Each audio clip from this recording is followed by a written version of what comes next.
नमस्कार दोस्तों, education classes Ramu में आपका स्वागत करता हूं। दोस्तों, आज की वीडियो हमारा एक महत्वपूर्ण टॉपिक मैंने गांधी युग स्टार्ट कर लिया है और इसमें हम गांधी से रिलेटेड जितने भी पॉइंट हैं उस पॉइंट को हम कवर करेंगे, जो कि काफी महत्वपूर्ण है। हर एग्जाम के लिए ये टॉपिक आप लोगों के लिए महत्वपूर्ण है। तो वीडियो अगर आपको पसंद आ रहा होगा तो चैनल को लाइक शेयर सब्सक्राइब आप जरूर करिएगा। और एक चीज आपको बता दें कि शिक्षक भर्ती से रिलेटेड फ्री में नोट्स पीडीएफ चाहिए तो लिंक वीडियो के डिस्क्रिप्शन में टेलीग्राम चैनल का दिया गया है, वहां से जाकर आप ले सकते हैं। आज हम बात करेंगे गांधी युग। गांधी युग से याद रखिएगा पार्ट 1 है, ये चीज को ध्यान रखिएगा, ये पार्ट 1 है। इसके बाद जो है दूसरा पार्ट आएगा, क्योंकि मैंने इस पार्ट में एक पार्ट में नहीं कवर कर सकता क्योंकि इनसे रिलेटेड काफी टॉपिक होते हैं। तो आज हम इनसे बेसिक रिलेटेड जो बातें होंगी उसको इस टॉपिक में बात कर लेंगे। उसके बाद जब इनका आंदोलन हम अगली वीडियो से, मतलब कि दूसरा जो पार्ट आएगा उनमें इनको आंदोलनों को हम खत्म कर देंगे। उस तरह से हमारा गांधी युग भी खत्म हो जाएगा और गांधी से रिलेटेड जितने भी पॉइंट होंगे आपको कवर हो जाएंगे। फिर उसके बाद जैसे ये टॉपिक खत्म होगा इनसे रिलेटेड हम क्वेश्चन आपको करा देंगे, 50 महत्वपूर्ण प्रश्न, ये टॉपिक आपका तैयार हो जाएगा। ये टॉपिक हर एग्जाम के लिए महत्वपूर्ण है। अगर आप कंपटीशन एग्जाम की तैयारी करते होंगे तो ये हर जगह दिया रहता है, मैंने देखा हूं। तो चलिए दोस्त, हम स्टार्ट करते हैं गांधी युग। गांधी युग के बारे में बात करने से पहले आपको बताते हैं कि गांधी एक बहुत महत्वपूर्ण व्यक्ति थे और उनका जन्म जो है 2 अक्टूबर 1869 को जो है पोरबंदर जो है जिला है गुजरात का, वहां पर हुआ था। इनके माता का नाम पुतलीबाई था और पिता का नाम करमचंद गांधी था। पुत्र इनके 4 थे, हीरालाल, मणिलाल, रामदास और देवदास। देखिए इनके याद करने का एकदम आसान तरीका है, 2 में लाल लगा है, 2 में दास लगा है, तो ध्यान रखिएगा। हीरालाल, मणिलाल और रामदास, देवदास, तो दो लोगों में दास, 2 लोगों में लाल। उसके बाद 5वें पुत्र के तरफ से एक और पुत्र इनके जाने जाते हैं, राय बहादुर जमनालाल बजाज। याद रखिएगा ये राय वाला जो उपाधि इनको अंग्रेजों के द्वारा दी गई थी। तो ये भी जब जलियांवाला बाग हत्याकांड हुआ था तो उसमें इन्होंने अपनी राय की उपाधि वापस कर दिया था। तो उसको हम बात करेंगे जलियांवाला बाग हत्याकांड में।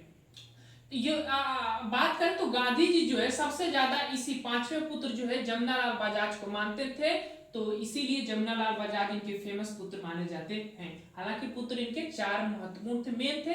ये इनके पुत्र नहीं थे, लेकिन इनको पुत्र के जैसे ही वो मानते थे जमनालाल बजाज को। ठीक, राय बहादुर की इनकी उपाधि है।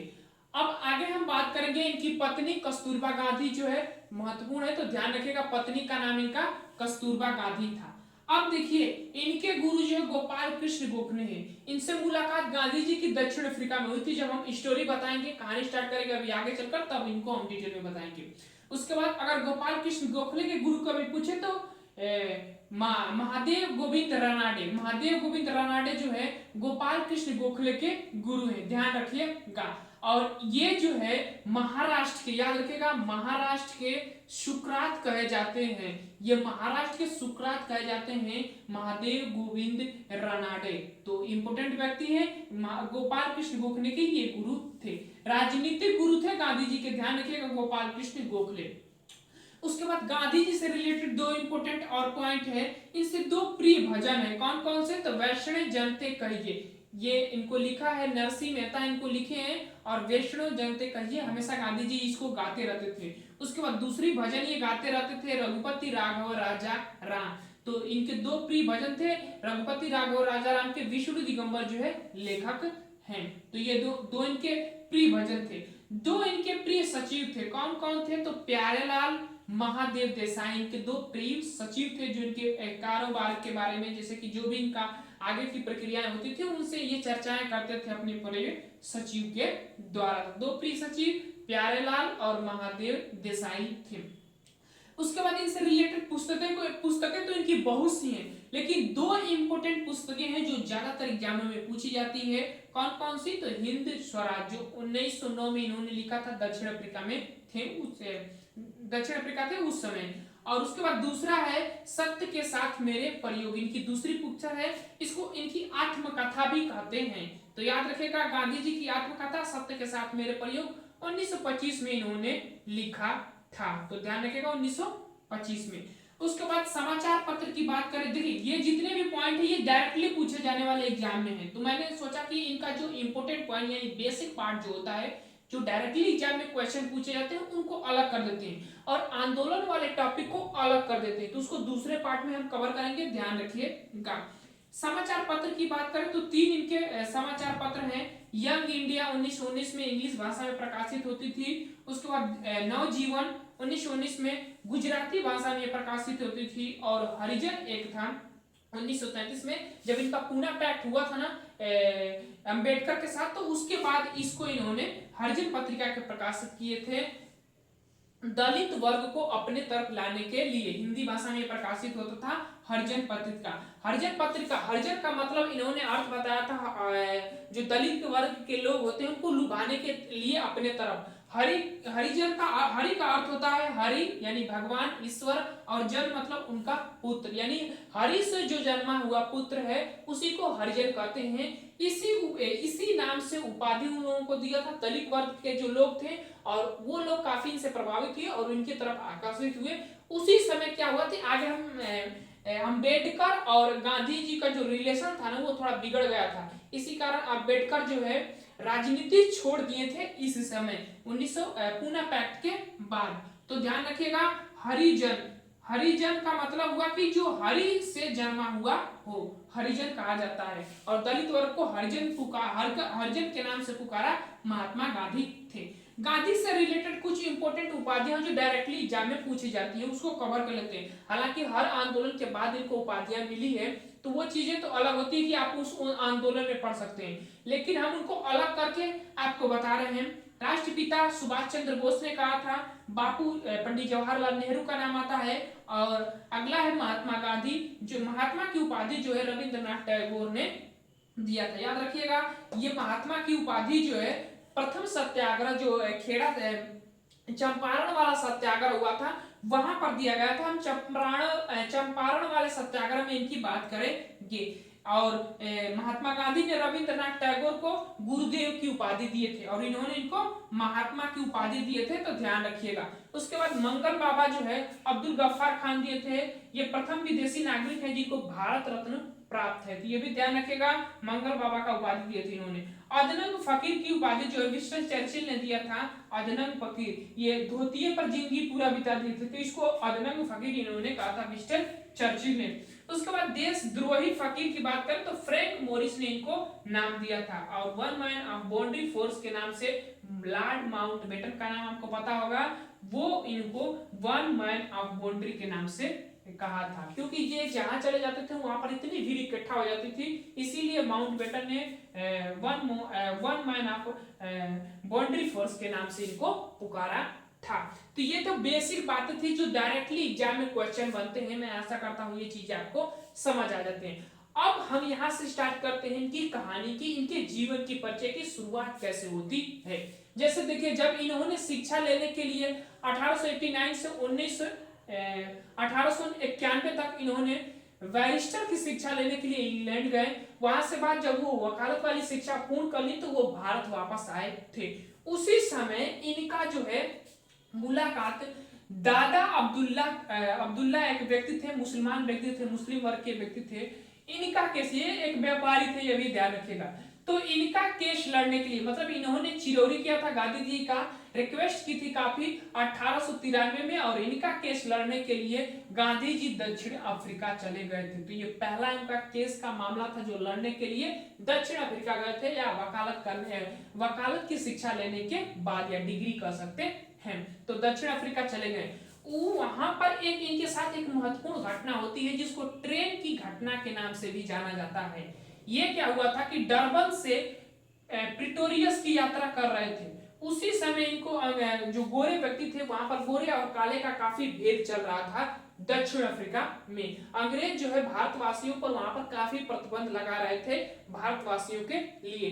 तो इसीलिए वहां पर जब ये ट्रेन के फर्स्ट क्लास में सफर कर रहे थे, तो वहां पर जो कुछ अंग्रेज व्यक्ति थे उन्होंने क्या किया कि गांधी जी को उस ट्रेन से बाहर निकालकर फेंक दिया था। और इससे जो है गांधी जी काफी आहत हुए, काफी दुखी हुए इस काले और गोरे के भेद के कारण, और उन्होंने प्रण ले लिया कि हम इस काले और भेद की जो यहाँ पर कल्पना प्रक्रियाएं अपनाई जा रही है, उसको हम समाप्त कर कर ही दम देंगे। उसी को आधार बनाकर इन्होंने अपने जो भारतवासी दक्षिण अफ्रीका में रहते थे उनको इकट्ठा करना धीरे धीरे स्टार्ट किया और उन्होंने 1894 में, ध्यान रखिएगा, 1894 में नटाल इंडियन कांग्रेस की स्थापना। ये नटाल जो है ना वहां का क्षेत्र था, दक्षिण अफ्रीका का एक एरिया है, वहां का नाम है, वहां का क्षेत्र का नाम है, आप समझ सकते हैं। तो वहीं पर इन्होंने इंडियन कांग्रेस की स्थापना किया था।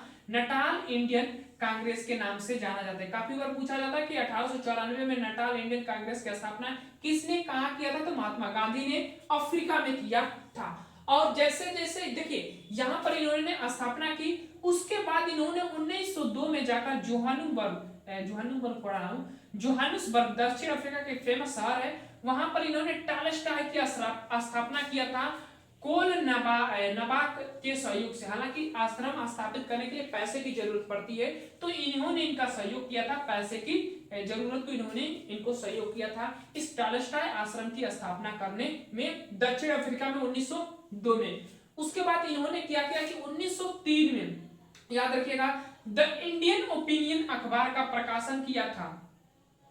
ये चीज को भी ध्यान रखिएगा, द इंडियन अखबार, ओपिनियन अखबार का जो है प्रकाशन जो है दक्षिण अफ्रीका में 1903 में महात्मा गांधी ने किया था। अब इतने आधार इन्होंने बनाए, इतनी व्यवस्थाएं बनाई कि जो भारतवासी वहां पर रहते थे उनको अपने तरफ अपनी ओपिनियन, जो इंडियन की ओपिनियन होती है, उनको प्रस्तुत करे और एक इकट्ठा करे, ताकि जो काले और गोरे का जो वहां पर प्रक्रियाएं चल रही है, भेदभाव चल रहा है भारतीयों के खिलाफ, उसको इससे समाप्त किया जाएगा। और धीरे धीरे जो है गांधी जी वहां पर अपना आंदोलन प्रारंभ किया और आगे चलकर देखिए 1904 में भी डरबन में फोनिक्स आश्रम की स्थापना की और रुस्तम के सहयोग से, पैसा देने का कार्य रुस्तम किए थे, तो रुस्तम के सहयोग से 1904 में इन्होंने स्थापना किया था। उसके बाद एक डेट ध्यान रखिएगा, 1906 में पहला सत्याग्रह इन्होंने दक्षिण अफ्रीका में स्टार्ट किया था। तो विदेश में यह पहला सत्याग्रह था। धीरे धीरे इन्होंने क्या किया कि भारतवासियों को वहां पर इकट्ठा किए,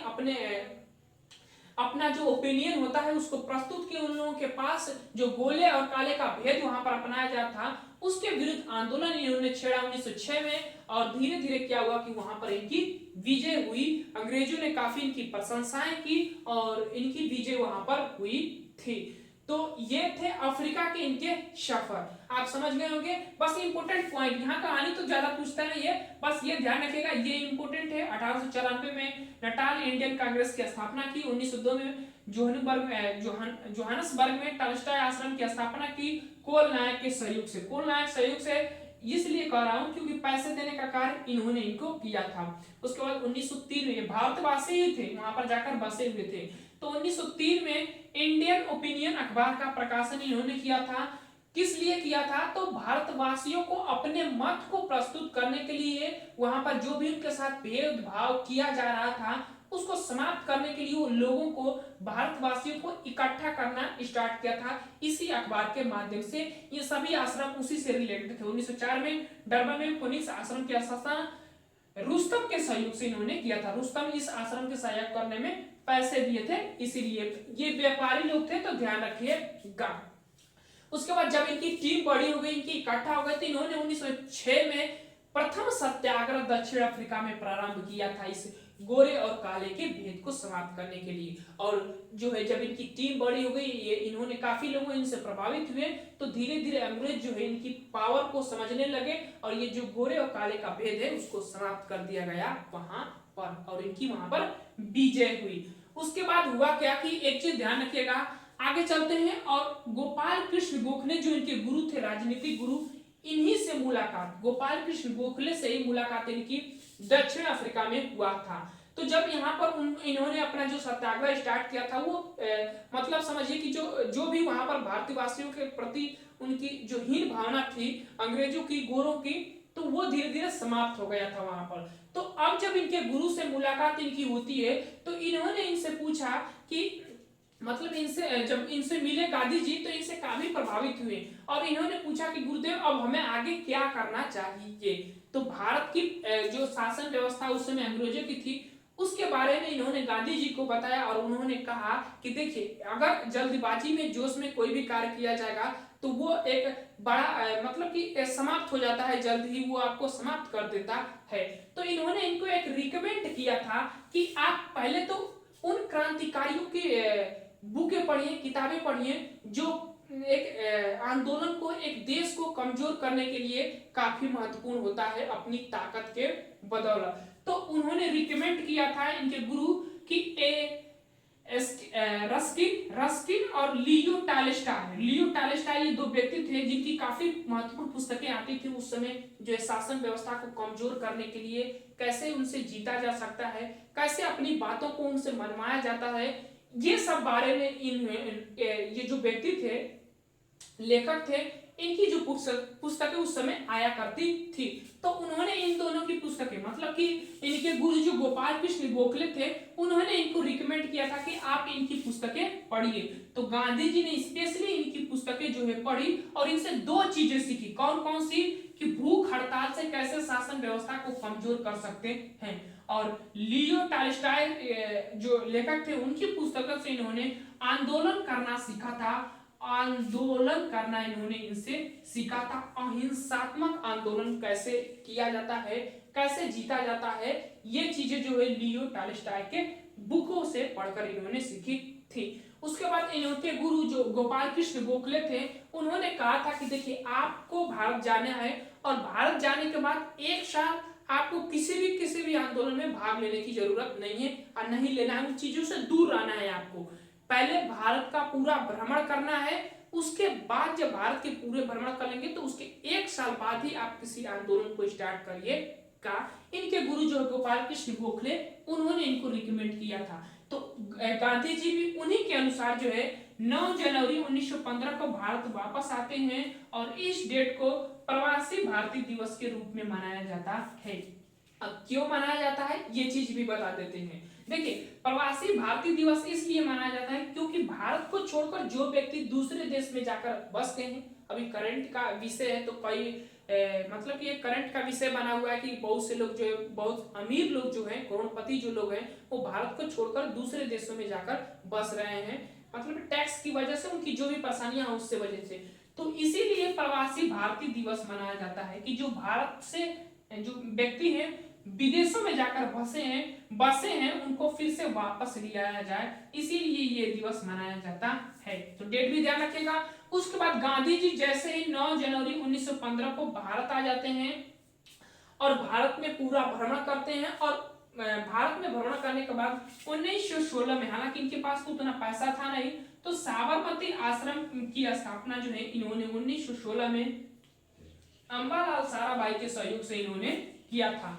अंबालाल साराभाई इसलिए इनका नाम लिया गया है क्योंकि पैसा देने का कार्य इन्होंने यही किया था। तो गांधी जी के पास तो उतना पैसा था नहीं, इन्होंने 1916 में इनका सहयोग किया था।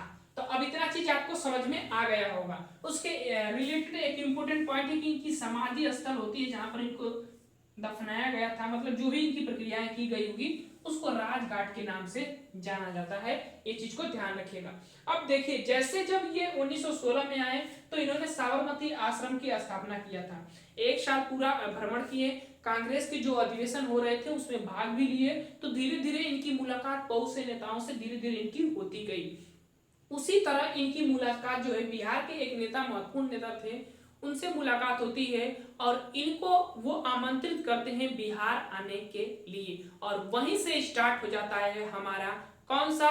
तो वह चंपारण आंदोलन। तो अब हम इतनी चीजों को आपको मैंने इसमें पहले पार्ट में बता दिया। अब देखिए, आंदोलन वाला पार्ट इसलिए इसमें नहीं लिखा क्योंकि व्हाइट बोर्ड पर जगह नहीं था, और जब जगह नहीं था तो मैंने सोचा कि इसको 2 पार्ट में बना देते हैं काफी, क्योंकि आंदोलन को मैं डिटेल में कहानी के माध्यम से बताऊंगा। इसको मैंने कोशिश किया कि कहानी के माध्यम से इतनी चीजें आपको बताया, दक्षिण अफ्रीका का सफर, उसके बाद भारत इनके आने तक का सफर, मैंने कहानी के माध्यम से कोशिश किया कि अपने तरफ से पूरी समझ में आ गए। अगर ये चीज और इनसे जो रिलेटेड इंपॉर्टेंट पॉइंट थे मैंने कहा कि इसमें कवर कर लेते हैं। जैसे कि उपाधियों की बात करें तो उपाधियां तो इनको हर जगह अलग अलग मिली थी, लेकिन अब वहां भी इनको बात किया जाएगा, लेकिन एक जगह जब एक कलेक्शन कर आपको जब बताया जाएगा तो वो भी एक प्रॉपर नोट्स की तरह आपको ये मिल जाएगा। तो मैं आशा करता हूं कि इनसे जो बेसिक पार्ट थे, जब तक ये दक्षिण अफ्रीका थे और भारत आए थे, उतनी चीजें आपको समझ में आ गया होगा गांधी जी से रिलेटेड। अब हम क्या करेंगे कि अब हमारा अगली जो पार्ट आएगा गांधी जी से रिलेटेड, उसमें हम गांधी जी के आंदोलन को स्टार्ट जब होगा वहां से स्टार्ट करेंगे। तो उन्होंने पहले चंपारण आंदोलन स्टार्ट किया था, उसके बाद अहमदाबाद मिल मजदूर आंदोलन, ऐसे मतलब कई आंदोलनों इन्होंने स्टार्ट किया था। तो अगले पार्ट में हम सभी आंदोलन को कवर कर लेंगे। तो चलिए दोस्त, वीडियो पसंद आए तो वीडियो को लाइक शेयर सब्सक्राइब जरूर करिएगा। Thank you for watching this video.